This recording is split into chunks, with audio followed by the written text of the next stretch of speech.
Hello दोस्तों, welcome to our YouTube channel youth education. जैसा कि हमने पिछले वीडियो में देख चुके हैं 4 पार्ट्स में कि रेशियो चल रहा था, तो कुछ क्वेश्चन हमने कर लिए थे, बाकी आगे की ये क्वेश्चन है। तो आइए देखते हैं कि इन क्वेश्चनों को कैसे किया जाता है। जैसे कि पहला क्वेश्चन दिया हुआ है, 3 संख्याओं में 10:15:24 का अनुपात है।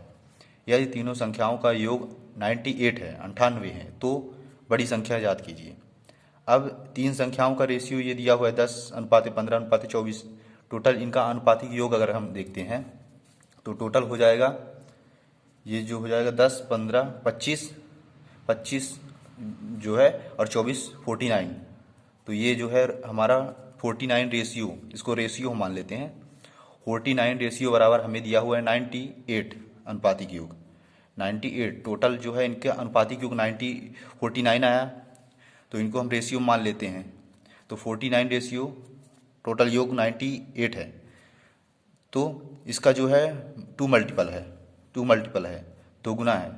तो इससे हमें पता चला कि ये जो संख्या 49 ना होके 98 मतलब 2 मल्टीपल है। तो इससे जो है हमें सबसे बड़ी संख्या पूछी गई है, तो सबसे बड़ी रेशियो जो होगा वही जो है सबसे बड़ा संख्या होगी।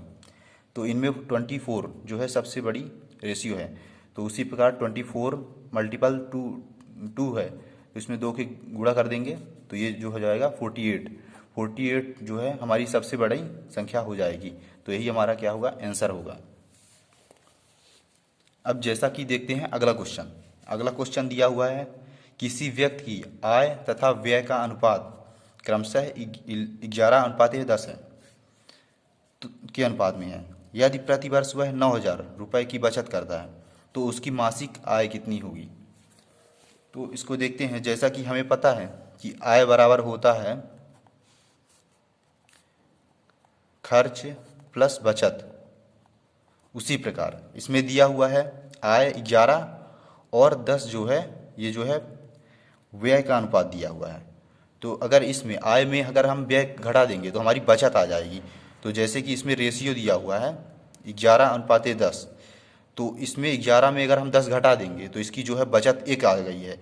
तो हम एक रेशियो बराबर, एक रेशियो का मान यहाँ पे क्या दिया हुआ है, 9,000 दिया हुआ है, तो एक रेशियो बराबर 9,000 हो गया। तो इससे हम निकाल सकते हैं उसकी आय। एक रेशियो का मान अगर 9,000 है तो 11 रेशियो मतलब अर्थात जो है 11 का मान जो है 9,000 गुणा कर देंगे तो 11 रेशियो का मान हो जाएगा 99,000 हो जाएगा 11 रेशियो का मान। तो ये हमारी क्या हो गई, वार्षिक आय हो गई। जबकि इसमें पूछा है मासिक आय, तो मासिक आय अगर पूछा है तो इसमें हम 12 का भाग दे देंगे वार्षिक आय में। तो ये जो है 99,000 भागे 12, इसको हम काट देते हैं अगर, तो ये कट जाएगा। तो 3 त्रिकाई 9, ये कट गया, 3 चौक 12। अभी इसे और काटते हैं तो ये हो जाएगा 4 8 32, 4 5 20, 8500 जो है इसकी जो है मासिक आय हो जाएगी। मासिक आय इसकी 8500 हो जाएगी। अब अगला क्वेश्चन देखते हैं। जैसा कि दिया हुआ है, यदि 1,000 रुपये को ए और बी में 3:2 के अनुपात में विभक्त करें तो ए को कितने प्राप्त होंगे। तो जैसा कि ए और बी का रेशियो दिया हुआ है, ए अनुपात बी बराबर दिया हुआ है 3:2। इनका अनुपातिक योग पहले हम जांच कर लेते हैं। तो 3 2 5, 5 रेशियो हो गया। अब इसमें अगर हमें पूछ रहा है ए की आय, तो हमें 5 रेशियो बराबर दिया हुआ है, टोटल इनका 5 रेशियो बराबर दिया हुआ है 1,000 रुपये। तो एक रेशियो का मान आ गया हमारा 200 रुपये। अगर हमें ए की आय पूछा है तो ए की जो है टोटल मतलब मान पूछा है, तो 3 रेशियो बराबर, 3 रेशियो बराबर क्या हो जाएगा, 3 रेशियो बराबर जो है 600 रुपये हो जाएगा। तो ए की जो है मान हो जाएगा 600 रुपये। तो यही हमारा क्या होगा, आंसर होगा। ठीक, आइए अगला क्वेश्चन देखते हैं। जैसा कि दिया हुआ है, इसमें दिया हुआ है एक धनराशि को ए बी सी और डी को क्रमशः 3:4:9:10 के अनुपात में विभक्त किया जाता है। यदि सी का मान बी के भाग से 2580 रुपये अधिक हो तो ए और डी की कुल राशि ज्ञात कर लेते हैं। तो जैसा कि हमें पहले अनुपात दिया हुआ है, तो ए बी और सी और डी का अनुपात हमें दिया हुआ है, क्या दिया हुआ है, 3:4:9:10 दिया हुआ है। अब ये बोल रहा है कि यदि सी का भाग बी के भाग से 2580 रुपये अधिक हो तो बी का है 4 रेशियो और 9 का है, सी का है 9, तो इनका डिफरेंस जो है अधिक कितना है, 5 रेशियो अधिक है, 5 रेशियो अधिक है, जबकि वो बोल रहा है कि 2580 रेशियो अधिक है।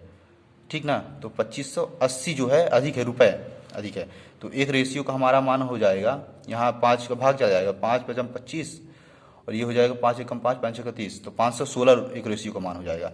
अब हमें पूछा है कि ए और डी की कुल राशि कितनी है, तो ए की हो गई 3 रेशियो में और डी की हो गई 10, तो टोटल हो जाएगा इनका अगर योग देखा जाए तो ए प्लस डी का जो है कितना आ रहा है 13।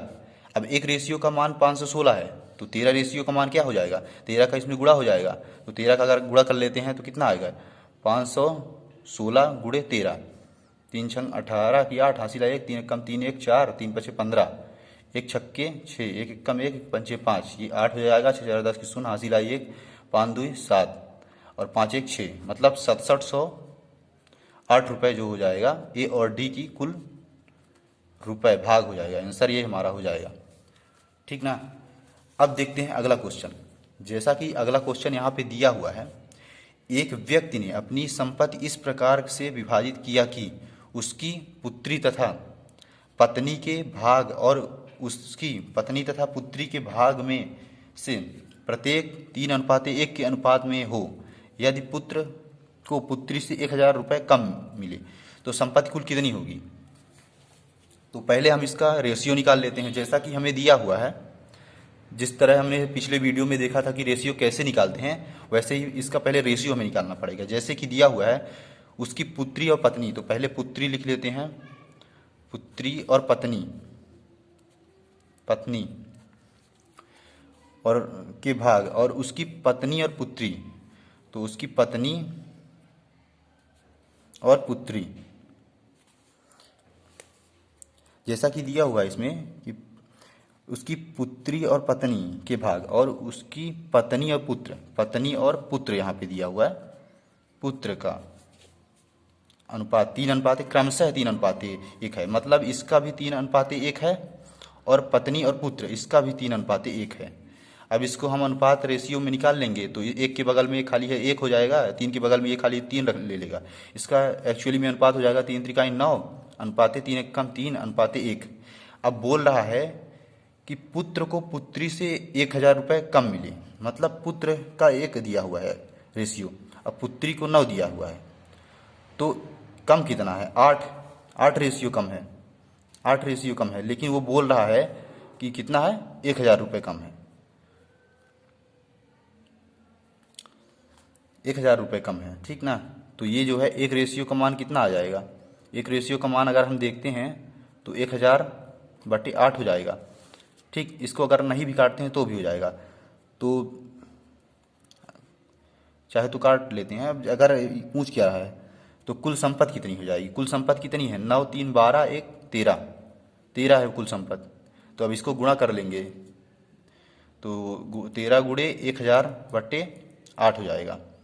तो इसको जो है अगर काटते हैं अब तो ये हो जाएगा 4 दूना 8, 4 पंचे 20, 4 दूना 8 और ये 2 1 कम 2 दूना 4 2 पंचे 10। अब गुणा करते हैं तो 125, यहाँ पे 125 गुणे 13 कर देते हैं, 3 पचे 15 की 5 हासिल 1, 3 दूना 6 1 7, 3 1 कम 3, 1 पंचे 5, 1 दुक्के 2, 1 1 कम 1। अब ये जो है 7 5 12 की 2 हासिल 1, 3 दूना 6 1 7, 1625 रुपये हो जाएंगे टोटल आंसर।